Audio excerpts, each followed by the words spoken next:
নমস্কাৰ বন্ধু বান্ধৱীসকল। আজি ভাবিলোঁ মইনো কেনেকৈ মাংস বনাওঁ তাকে আপোনালোকক দেখুৱাওঁচোন অকণমান। এতিয়া প্ৰথমতে তেলত আলুখিনি দি ল'লোঁ, নিমখ অকণ দি আলুখিনি ধুনীয়াকৈ ফ্ৰাই কৰি ল'ম।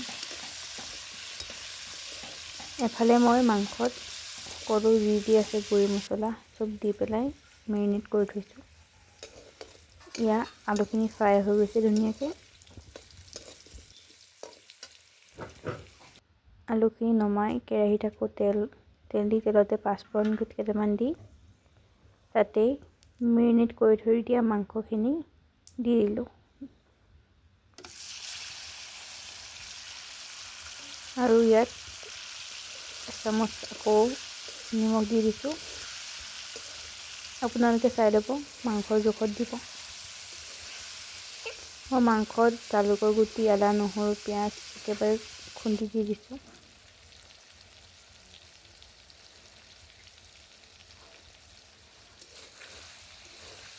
নিমখ দি ভালকৈ লৰাই অকণ ফ্ৰাই হ'ব দিম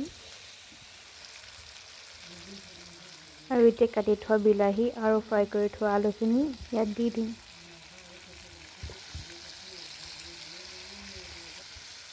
গোটেইখিনি ভালকৈ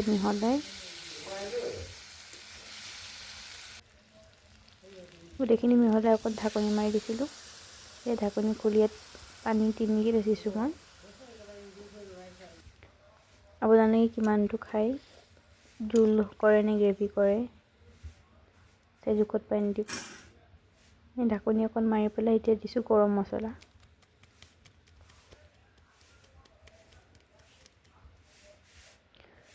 গৰম মছলা দি অকণ টাইম ঢাকনি মাৰি আলু কেইটুকুৰা ভাঙি দিছোঁ। এই ভিডিঅ' কৰা নহ'ল।